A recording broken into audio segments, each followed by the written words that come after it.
Birds are all around us. We see and hear them in the countryside, towns and cities across the world.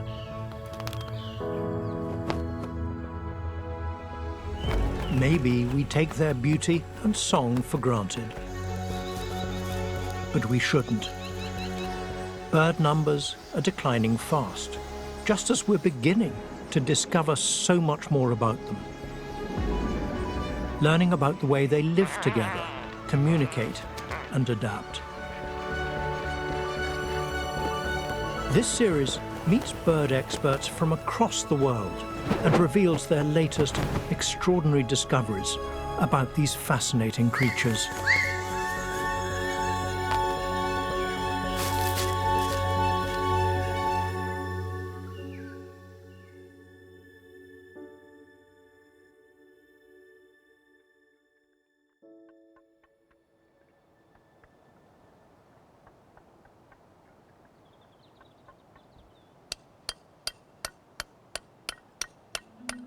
Rocks are revealing huge mysteries about the early evolution of all life on Earth. In 1861, a fossil of a bird-like dinosaur was described, having just been found in rocks in a quarry near Eichstätt in Germany. This was a flying creature that shared the Earth with dinosaurs and gave rise to the story of birds. It sparked a huge interest in this rock formation. The landscape has since been upturned with quarries to further discover this important moment in bird evolution.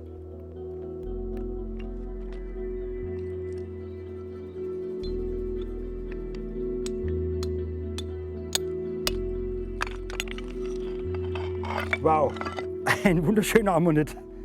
Ein Tintenfisch, ein Haus von einem Tintenfisch. Wirklich super. With each new fossil found, a better picture is emerging. Wenn man sich das so vorstellt, vor 150 Millionen Jahren, man muss sich in die Zeit zurückversetzen. Da war am Himmel der Teufel los, da waren kleine Flugsaurier, da waren große Flugsaurier. Wir reden von 3, 4, 5 Meter, 6 Meter Spannweite, was die Flugsaurier da gehabt haben. Und zwischendrin vielleicht ein kleiner Vogel, ein Urvogel. Die Vorfahren von unseren modernen Vögeln heute. Und da gibt es nur eine Handvoll, es gibt nicht viele. Roland Poschel has spent his lifetime excavating this quarry site. He chisels away at rocks from dawn to dusk, driven by his determination to find more and better fossils. Even as recently as 2021, he found a hugely significant fossil wing from one of these ancient creatures. Das sind die ersten spektakulären Funde von den Vögeln, was es überhaupt gibt. Mehr gibt es nicht. Und das ist eine Faszination, wenn man sowas vielleicht findet. Das kann man sich, wenn man vogelähnliche Knochen findet, das kann sich ja gar keiner vorstellen, was das für Faszination ist, was das für Faszination für mich ist. Wenn man sowas findet, da stellen sich die ganzen Haare hoch. Das ist ein Wahnsinn, ist das. These ancient bird-like dinosaurs are rather different to the birds we see today.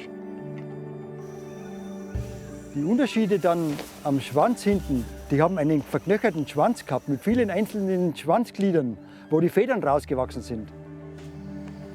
Die Urvögel konnten damals nicht richtig fliegen wie moderne Vögel. Man muss sich das vorstellen, die konnten wirklich wahnsinnig gut gleiten wahrscheinlich, aber nicht so flattern. Dann hatten sie Krallen, wo sie auf die Bäume raufklettern konnten. Und dann hatten sie natürlich in der Schnauzenspitze richtige Zähne wie ein Dinosaurier. Claws on their wings probably helped them climb up trees. They could jump off the branches and glide. But getting off the ground was probably still a challenge.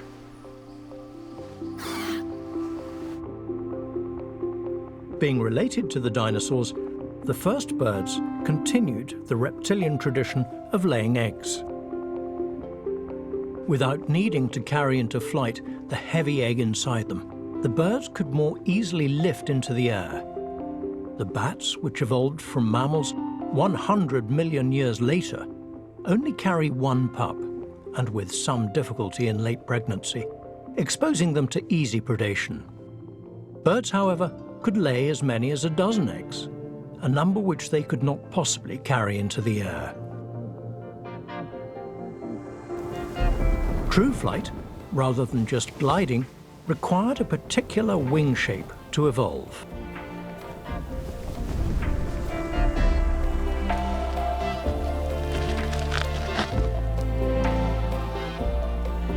The wing had to be more aerodynamic and able to generate lift when air passed quickly over it.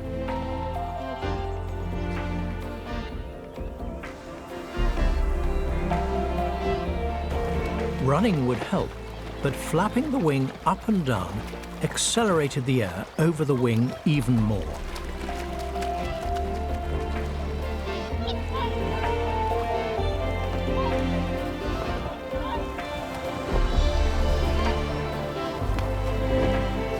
Just as this evolutionary ability to fly well was emerging, something dramatic happened.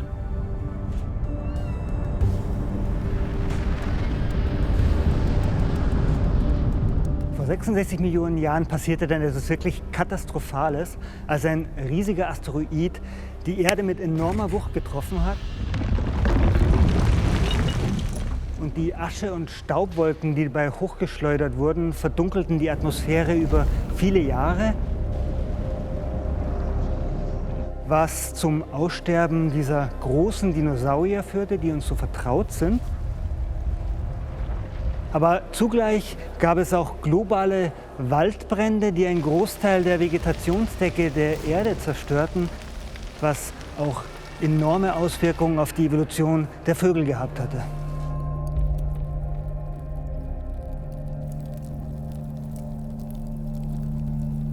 The day the asteroid struck the Earth would not have been a good time to be around. We think that wildfires broke out all around the world due to heated ejecta raining back down on the Earth's surface. That initial firestorm was probably followed by an interval of darkness and protracted cold. Altogether, these features would have been devastating to the world's forests, as well as any groups of organisms like tree-dwelling birds that may have been dependent on those sorts of habitats. Dr. Daniel Field works at the Earth Sciences Department at the University of Cambridge in the United Kingdom. He has been studying a key fossil that may help clarify how birds survived the fires and devastation. It's a bird that we call Asteriornis, and it lived about 66.7 million years ago, just in the geological blink of an eye before the asteroid impact. This is an artist's reconstruction of what we think Asteriornis would have looked like. We think that the front part of the skull would have resembled the front part of the skull of living chicken-like birds. The back part of the skull might have been more similar to what we see in living duck-like birds. And that's very interesting because in the modern world, chicken-like birds and duck-like birds are one another's closest living relatives. Asteriornis looked very like today's moorhen, which lives on the shores of lakes and rivers in Europe. Moorhens are omnivorous, eating weed, crustaceans, and creatures living in the mud. We think Asteriornis had a similar diet, which may have been why it was unaffected by the asteroid radiation which decimated so much life on Earth. This could have been one of the reasons why Asteriornis survived. Asteriornis had relatively narrow, relatively long legs that characterize ground-dwelling birds in the present day. We think that this bird would have spent most of its time prowling shorelines in environments that would not have been devastated in the same way as forests would have been when the asteroid struck. It also was most likely a bird capable of flight. And that ability to fly and not be dependent upon forested environments may well have been very important features that favored the survivorship of some lineages of bird-like forms at the expense of others that went extinct.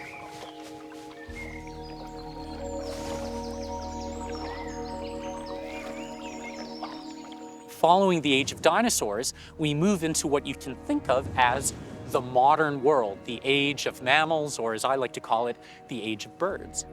So over the next 10 million years or so, we see the very early diversification event that gave rise to the early ancestors of the major groups of modern birds. This diversification of birds is being studied by Dr. Gerald Meyer from the Senckenberg Research Institute and the Natural History Museum in Frankfurt. The museum contains an amazing number of mounted bird specimens from around the world, as well as collections of incredibly well-preserved fossils.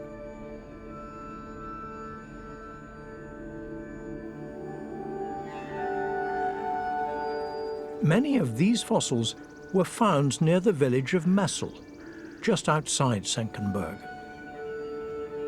It's the former site of an oil shale mine.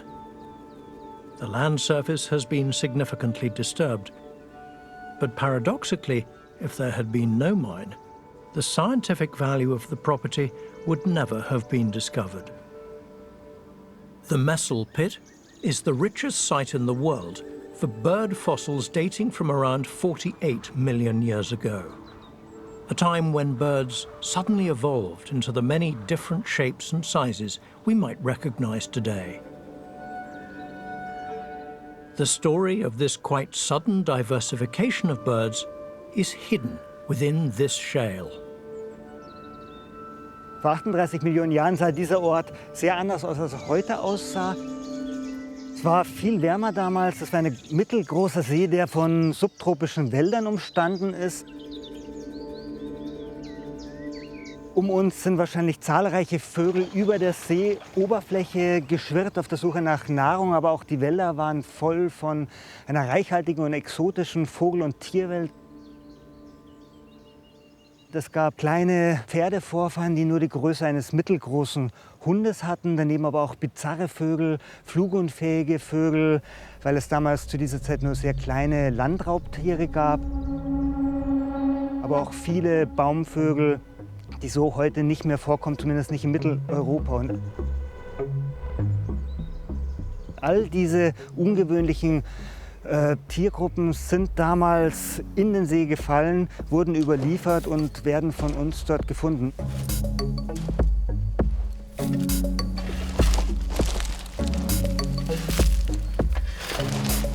Messel ist die bedeutendste Fundstelle für dieses Zeitalter weltweit und Vögel sind die häufigste Wirbeltiergruppe, die in Messel gefunden wird. The Messel Pit was declared a UNESCO World Heritage Site in 1995, one of the few sites to have ever been placed on the list exclusively due to fossils.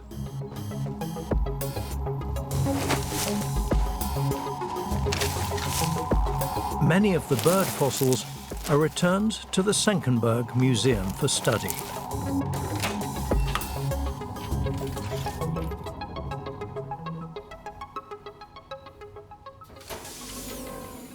So, wir haben in Messel eine unglaubliche Vielfalt an fossilen Vögeln, die bisher gefunden wurden.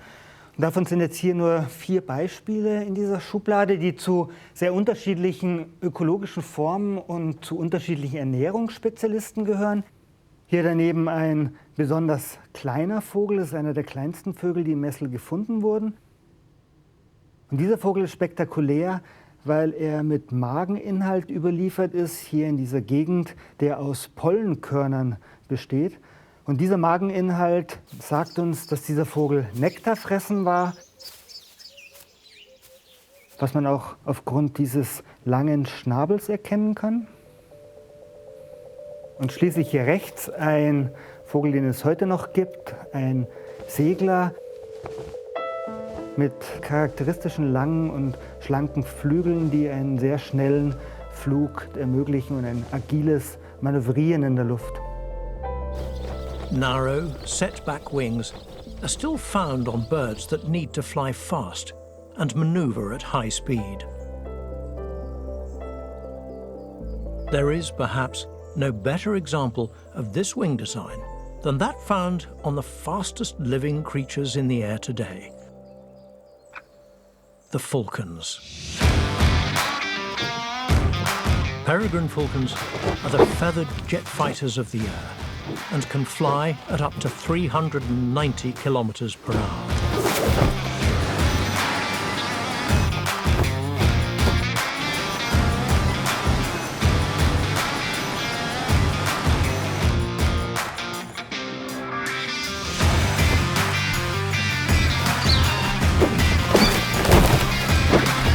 Just like a jet, the set-back, narrow, tilted wing of the falcon makes flight highly unstable, and thus they're able to tip left or right quickly at high speeds, helping it to catch other birds in the air.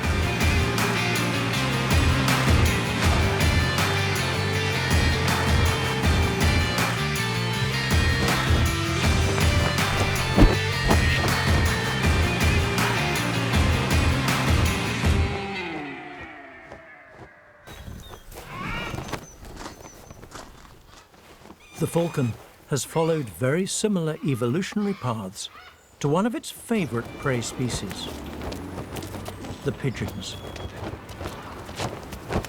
The arms race between peregrine and pigeon has pushed them both to fly faster and harder than ever before. So, not only has their flight evolved to catch prey, but also to avoid becoming it.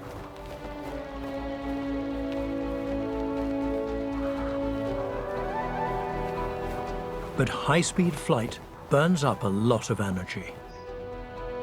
This is being studied by Professor Emily Shepherd and her team at Swansea University in the UK. Here, technology is being used to precisely measure the energetic cost of bird flight. A custom-built tunnel is able to recreate winds of up to 180 kilometers per hour, turning turbulent air into smooth, linear air, in which tame birds can fly.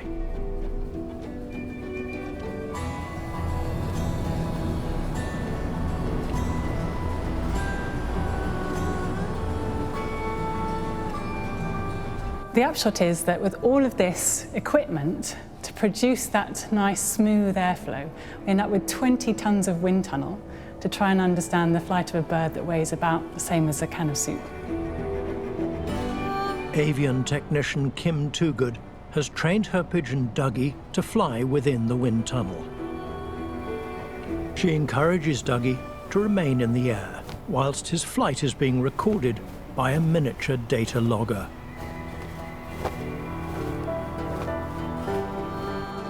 She does this by rewarding him with delicious green peas.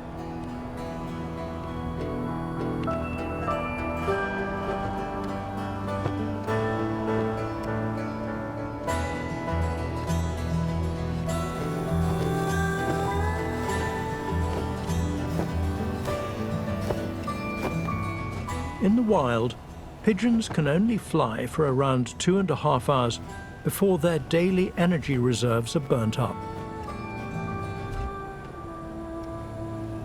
Flapping flight like this is extremely exhausting and generates a lot of heat. Cuckoos seem to have found a solution to both staying cool and saving energy. They come to Europe to breed, but only stay a short time, as unusually they don't raise their own young. They leave the hard work of feeding to other unsuspecting birds, such as reed warblers or drongos. But on the migration up from Africa, cuckoos cross the hot, barren Sahara Desert. How do they keep cool on this no-stopping flight? A team from the British Trust for Ornithology in the UK are studying exactly this. just put my binoculars in. They've discovered that cuckoos reach fantastic heights in the sky. But how do the team from the BTO know all this? The answer is they attach a tiny tag to the cuckoo. So, yeah. All very well, but first you've got to catch a cuckoo. How do you do that? Lee Barber and his colleague Stuart Brown are on a mission. They are in the River Avon Valley below the Malvern Hills in England. Stuart knows this patch well and has already heard a male cuckoo in this area a few days ago. Together, he and Lee have staked out the area to see where a good place might be to put up a net to catch the cuckoo. Hope it's not this windy tomorrow morning. Oh, yes. We won't be catching very much if it is. Just two will do for starters. There you go, sir. The male cuckoos are calling in this area to attract the attention of a female cuckoo, who may call back to them. These reed beds attract breeding warblers, and they are the nests into which the female cuckoo aims to lay her egg. For once hatched, the young cuckoo ejects all the other eggs in the nest, so that it becomes the sole beneficiary of all the food the adult warblers will be returning with. Back to the trapping. With the nets up in what Lee and Stuart think will be the right place to catch a male cuckoo, they then place a decoy female cuckoo on a willow branch near the net. That's it. Yeah. Oh, fantastic. That looks great, doesn't it? Looking forward to tomorrow now. Should be good. In the very early morning, they will return here to open the net and switch on a recording of a female cuckoo. A full moon that night helps them to return to the net in silence.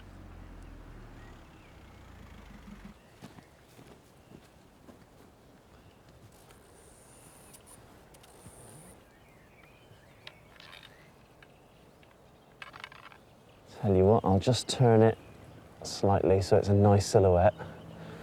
And this is the first thing the cuckoo sees when it flies over. They switch on the call and quickly retreat to their cars. It's now a waiting game. The dawn appears.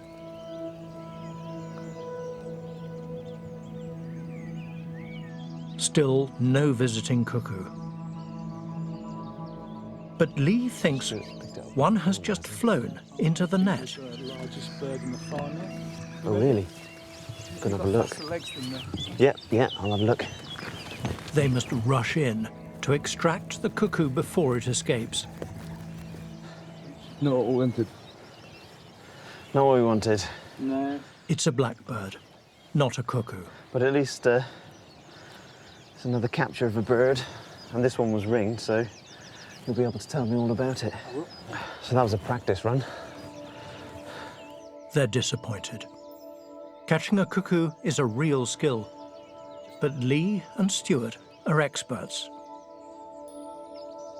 But the sun is now high, and the chances of this morning bringing success are getting smaller. All of a sudden, they hear not just one male cuckoo, but two. Yeah, there was a cuckoo, and the cuckoo just flew along the river, actually, so not near the nets, but quite high, and then flew round to the right. Oh, yeah, it's calling, so that's definitely the male. That's very exciting. So he's calling towards the tape. All eyes are on the net. One cuckoo is in. The second? Our cuckoo's nicely in one end. Oh, and it's coming in again. Lee decides to move at speed to catch the one already in the net. For a bird in the hand is better than two in the bush. Brilliant. Oh, and it's ringed as well. Fantastic. They bring the cuckoo back to the car for the delicate operation of attaching the tag.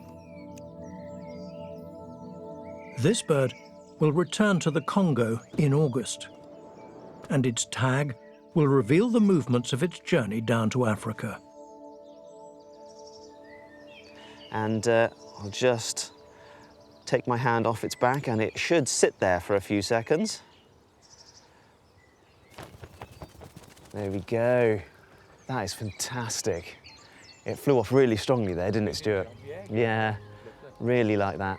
That's what we do it for. That's fantastic. Some of the cuckoos tagged by the BTO have done as many as 7 journeys back and forth, Africa to Europe, revealing a clear picture of their routes and timings. Furthermore, a sensor on the tag reveals the ambient temperature around the cuckoo. It's this information that tells the scientists the estimated height at which the bird is flying. Cuckoos fly right up to around 5,000 meters, where it's much cooler and the wind speed higher.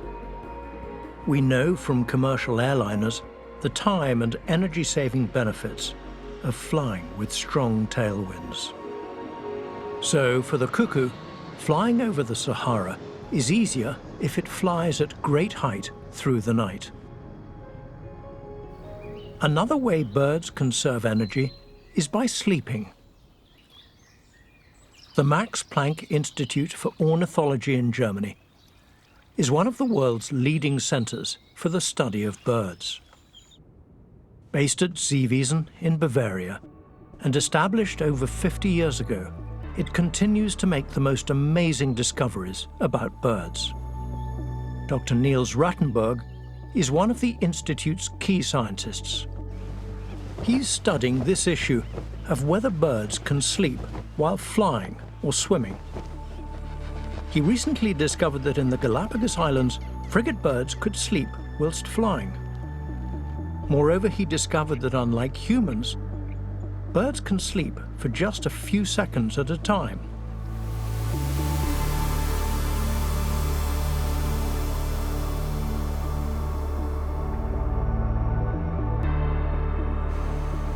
He knew that frigate birds slept while soaring and gliding in circles, but it remained a mystery to him as to whether sleep was possible while flapping. For how could some birds achieve continuous flight across the globe without sleep? The bar-tailed godwit undertakes one of the most remarkable migrations in the bird world. They usually travel over 11,500 kilometers in just 8 days, from Alaska to New Zealand, flapping most of the way. For centuries, people have wondered if birds can sleep while flying. To address this question, you might think, well, let's just record what the godwits are doing during these long flights. The problem is that they're still a bit too small for our devices to be carried upon them during these long migrations. So we took another approach to examining whether sleep is possible during active locomotion, such as flapping flight, or in the case of the geese, in swimming. In the wild, Niels Rattenberg and his team have often seen geese actively paddling, with their eyes closed for a few seconds at a time. Niels and his team in Seewiesen wanted to know if they're sleeping in those moments.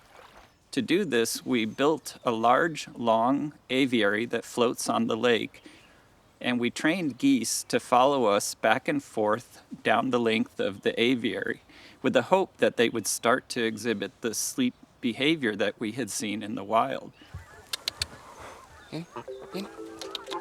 The geese have been imprinted on Dr. Andrea Ceriti and his assistant, Matt Zaharchuk, and so they will happily follow them for long periods of time.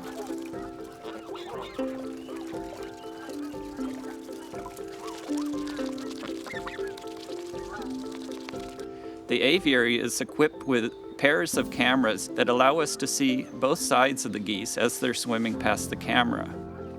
And from this, we can see if they have one eye closed, both eyes closed, or both eyes open. We're also measuring the motions of their feet with basically goose Fitbits. And from this, we can see when they're paddling. With the help of the cameras, accelerometers, and devices to monitor their brain, it's possible to know whether birds can sleep whilst moving their legs or wings.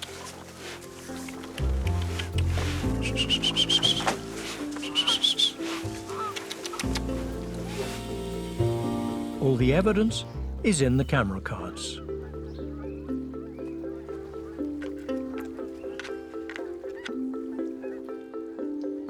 As their eyelids close for a few moments at a time, it's clear to the scientists that they're paddling whilst asleep. This means that it's highly likely that birds can sleep whilst flapping too, which explains how the godwit can make such extraordinary journeys without stopping. Evolution has found other ways to save energy during flight, utilizing the Earth's energy rather than your own. This is an Andean condor. We can see that the takeoff by the condor requires an energetic, powered flapping. But what about after that? Condors are the subject of a fascinating study on soaring flight. They fly vast distances around the Andes Mountains of South America, easily covering 300 kilometers a day. Condors are the world's heaviest soaring bird and can weigh up to 15 kilograms. Like all birds, they must have strong but durable feathers to carry them.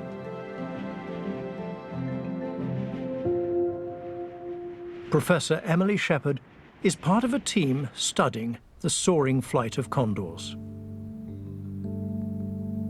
So here we've got a primary feather, which is one of the flight feathers.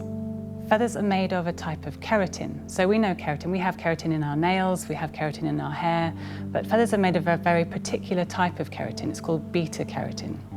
And it turns out that beta keratin is the toughest natural polymer that we know of in terms of the forces that it can withstand without fracturing.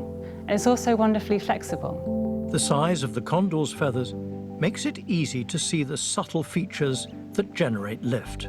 It's got a nice camber on the front, so it's got this rounded edge. When the airflow meets the leading edge, it gets accelerated around this curved part. And that's really important because that means that the air traveling over the top of the feather is actually going faster than the air moving underneath it. And that means that you've got higher pressure below, lower pressure above, and that creates lift.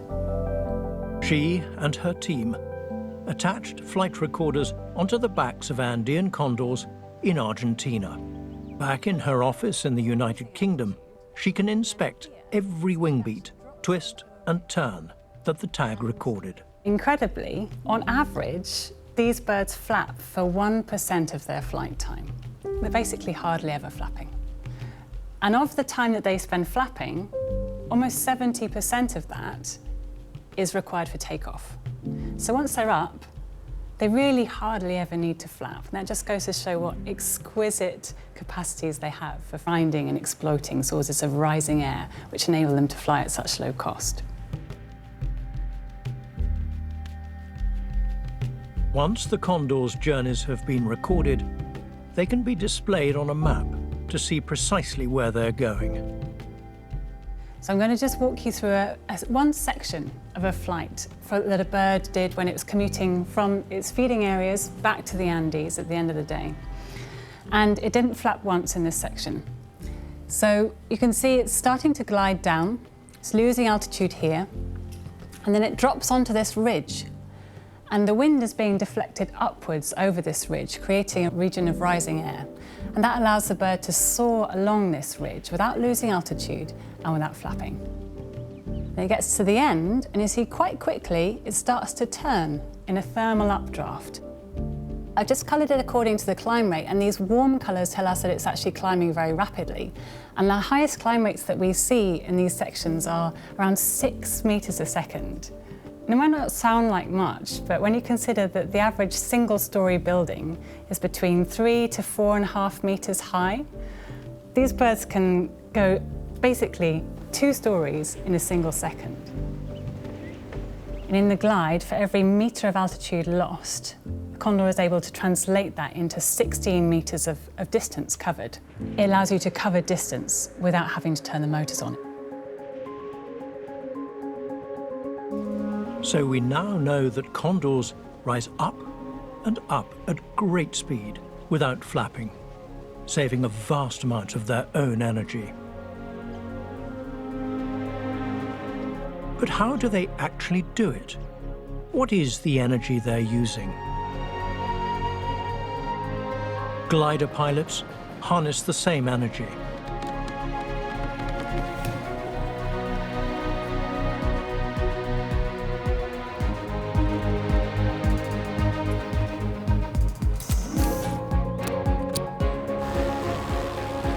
But like the condor flapping, the pilot still needs an engine to get airborne.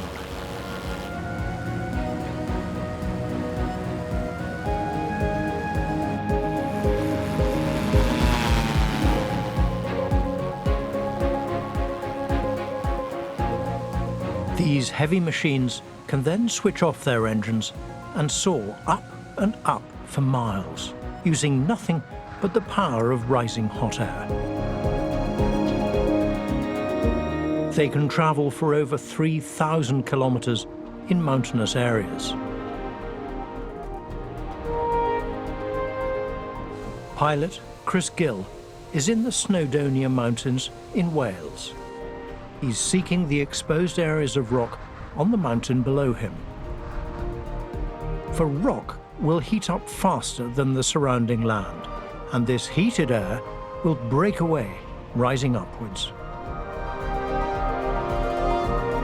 This is the energy on which both bird and plane can rise.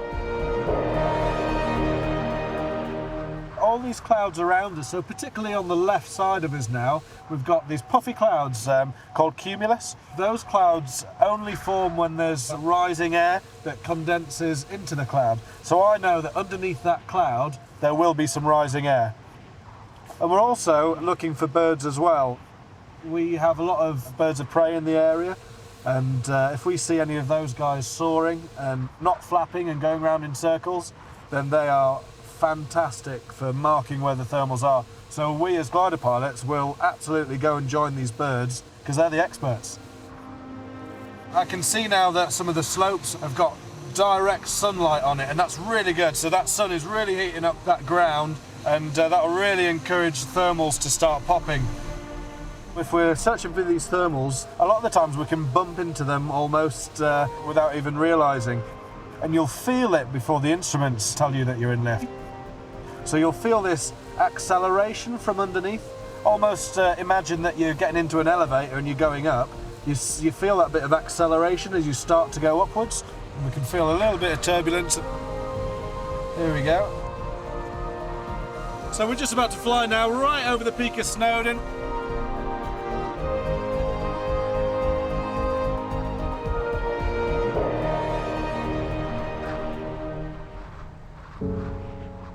So large, soaring birds like condors are dependent on lift being made by rising air.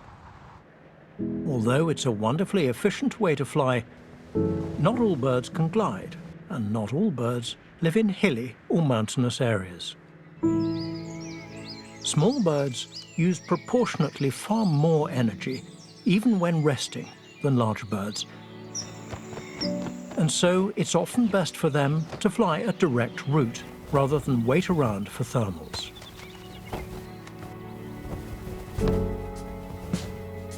Large birds can use formation flight. This method of flight has been found to save energy.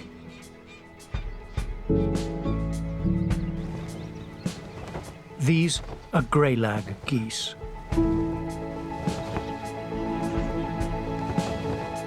As a goose flaps, the tips of each wing leaves behind a strong vortex of rotating air.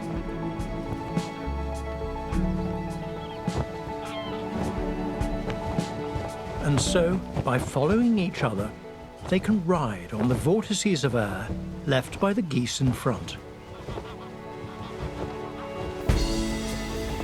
Followers can save over 20% of their own energy.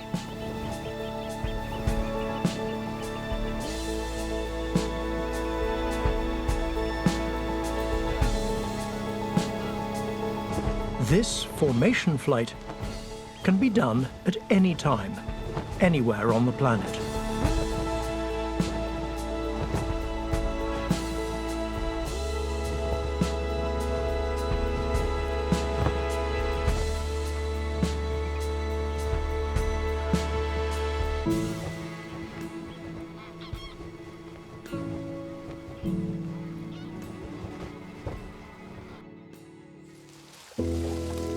From their earliest origins 150 million years ago to the huge variety of types of birds we see today, we're discovering the birds make a fascinating story.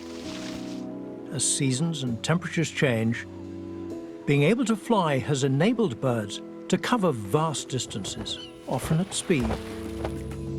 As they find themselves on a rapidly changing planet, and even perhaps another mass extinction event, maybe some birds will survive.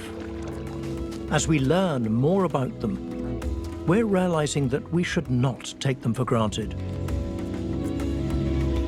Far from it. We should treasure them.